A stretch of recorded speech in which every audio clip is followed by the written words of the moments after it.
Welcome to our continuing series on questions and answers from the works of Sri Aurobindo and the Mother. Today's subject is Peace, Part 5 from Sri Aurobindo. Remain quiet, open yourself, and call the Divine Shakti to confirm the calm and peace, to widen the consciousness and to bring into it as much light and power as it can at present receive and assimilate. It is in the peace behind and that something truer in you that you must learn to live and feel it to be yourself.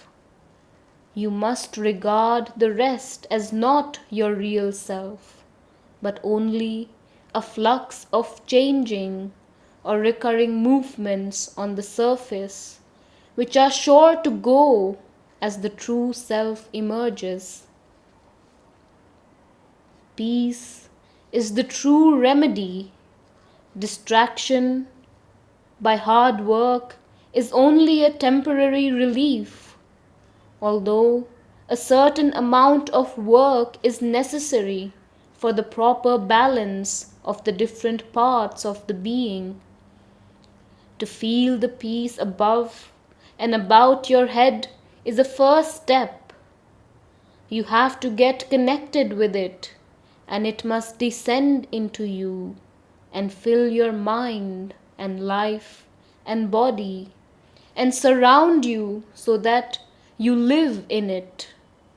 For this peace is the one sign of the Divine's presence with you, and once you have it, all the rest will begin to come. First aspire and pray to the Mother for quiet in the mind, purity, calm, and peace, an awakened consciousness, intensity of devotion, strength, and spiritual capacity to face all inner and outer difficulties and go through to the end of the yoga. If the consciousness awakens and there is devotion and intensity of aspiration, it will be possible for the mind, provided it learns quietude and peace, to grow in knowledge. Aspire always for the mind and psychic being to be filled with the true consciousness and experience and made ready.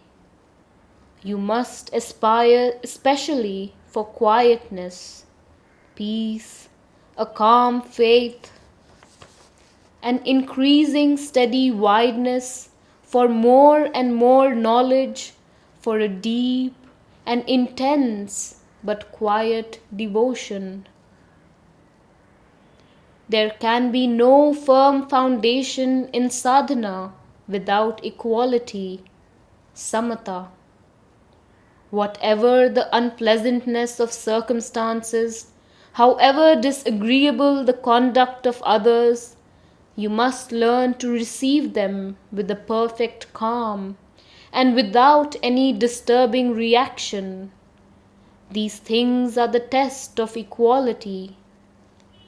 It is easy to be calm and equal when things go well and people and circumstances are pleasant.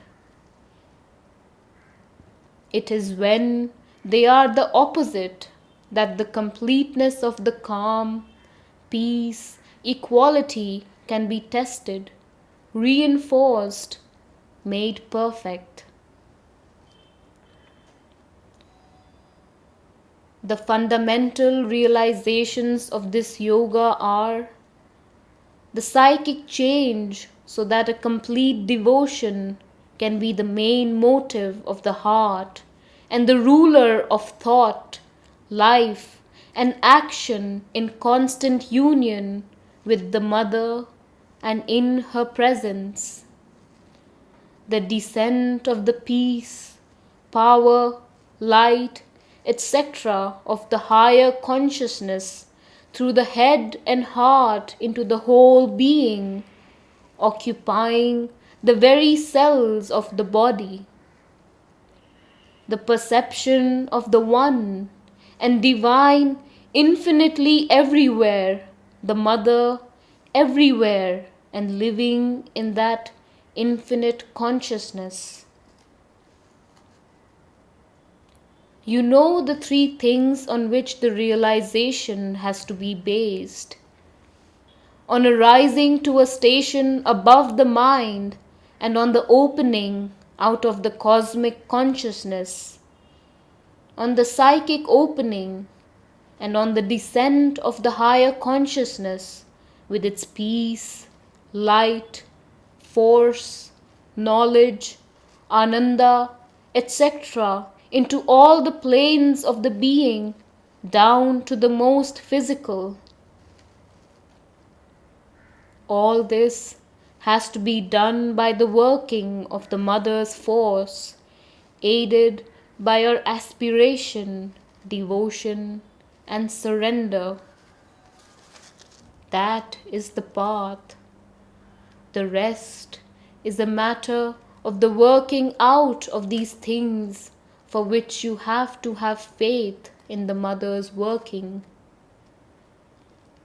The spiritual change is the established descent of the peace, light, knowledge, power, bliss from above, the awareness of the self and the divine and of a higher cosmic consciousness, and the change of the whole consciousness to that.